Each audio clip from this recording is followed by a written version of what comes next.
Hola amigos, gracias por estar aquí. Soy Renato Antinori.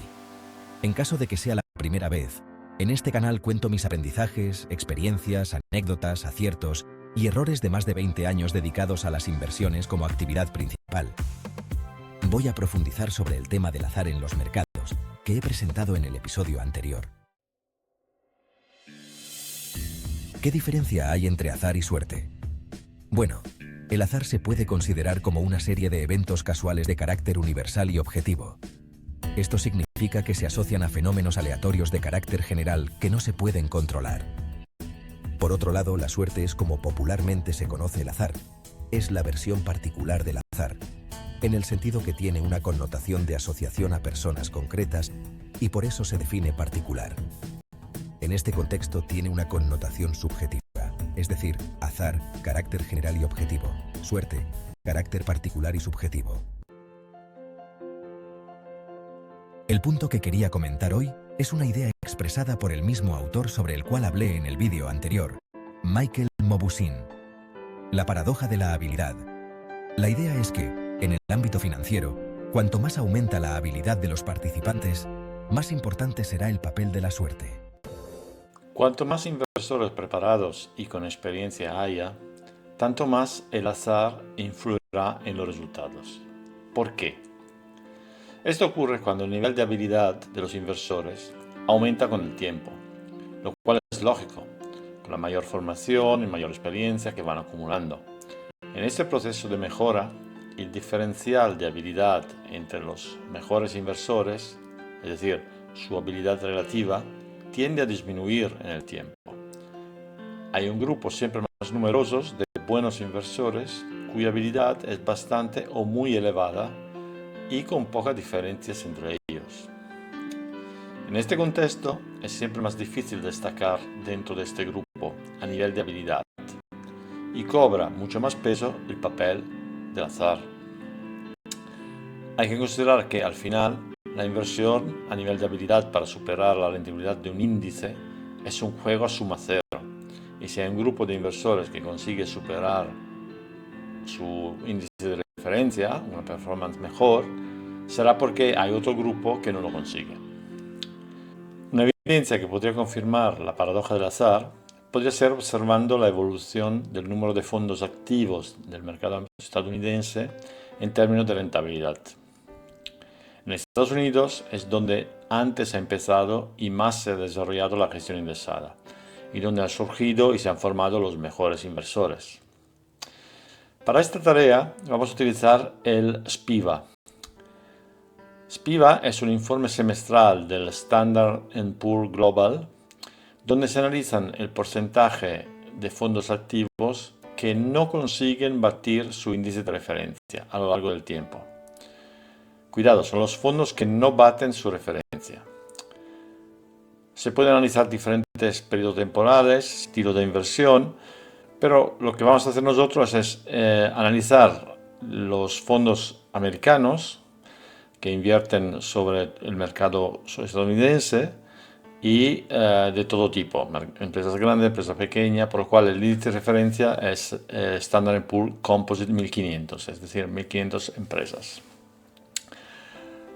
Analizamos diferentes periodos, desde el 2008 hasta el periodo más reciente, 2019 y 2023, para poder tener una idea de la dinámica temporal. Empezamos con el 2008. En esa tabla analiza los fondos americanos que invierten en el mercado americano, el índice de referencia, el S&P Composite 1500. Hay análisis de resultados de fondos que no consiguen batir el índice de referencia a 1 año, 3 años y 5 años. Por lo cual, vemos que miramos la referencia a 5 años, que es la más significativa. A 5 años tenemos un 66% de fondos que no consiguen superar el índice de referencia. Es decir, solo el 33% de los fondos consiguen batir el índice de referencia. Ok, pasan los años, llegamos a 2019. Entonces, en este caso, todos estos gestores que estaban operando, la mayoría de estos gestores, y tendrán más experiencia, más formación, habrá nuevos gestores que se han formado y después de 11 años conseguimos estos resultados. Aquí tenemos los mismos tipos de fondos que invierten en el mercado americano, mismo índice de referencia. Tenemos más horizonte temporal. Vamos a analizar primero el 5 años. Era 66% en el 2008, en 2009 el número de fondos que no consigue superar el índice de referencia es 83, mucho más elevado. Y evidentemente para horizontes temporal más largos, todavía el número de fondos que consiguen batir el índice es mucho más bajo. Aquí tenemos un 11% de fondos que consiguen batir el índice de referencia. El 89% no lo consigue. No tengo duda que entre 2019 y 2008 los gestores que operan estos fondos son mucho más preparados y tienen mucho más habilidad de lo que estaban entonces. Pero aún así hay un porcentaje muy inferior que consigue superar los índices. Llegamos al 2023. Aquí tenemos más periodos, pero vemos que a 5 años el porcentaje pasa de 83 del 2019 al 90%. Es decir, solo el 10% de los fondos consiguen a 5 años batir el índice de referencia. Y para periodos más grandes vemos que llegamos a 4%, 3% de los fondos que consiguen batir el índice a 20 años. Para destacar y ser entre el 10% que consigue batir el índice o entre el 3% que consigue batir el índice a 20 años, evidentemente la suerte puede tener un papel mucho más importante de lo que podía tener en el 2008. ¿Qué conclusiones podemos sacar del fuerte peso del azar dentro de los mercados financieros? Considero 3 conclusiones como las principales. Primera conclusión. La diversificación puede ser de ayuda. Si no tenemos la seguridad que nuestras mejores posiciones vayan a desarrollarse de la forma que esperamos, cuanto más concentrada tengamos una cartera, más expuestos seremos a ser afectados por fenómenos fuera de nuestro control. Una cartera concentrada tiene más probabilidad de diferenciarse de los índices. Se puede diferenciar en positivo o en negativo. Esto no lo podemos saber. Segunda conclusión. El proceso de inversión puede ser de enorme ayuda.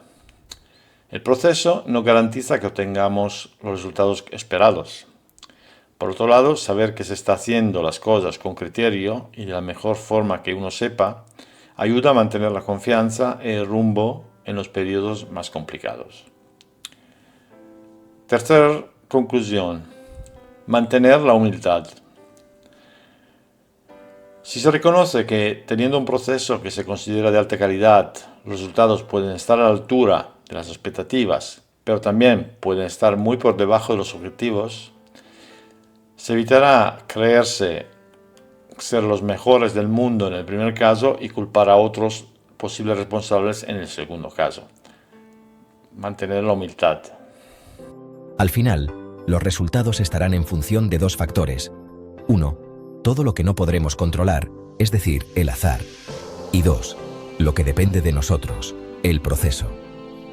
Ambos elementos son muy importantes en la consecución de los objetivos, pero las energías tienen que estar focalizadas en el segundo, es decir, el proceso, porque es muy probable conseguir lo que se proponga, obviamente en un escenario favorable de buena suerte, pero con bastante probabilidad también en un escenario neutro, si se hacen las cosas bien.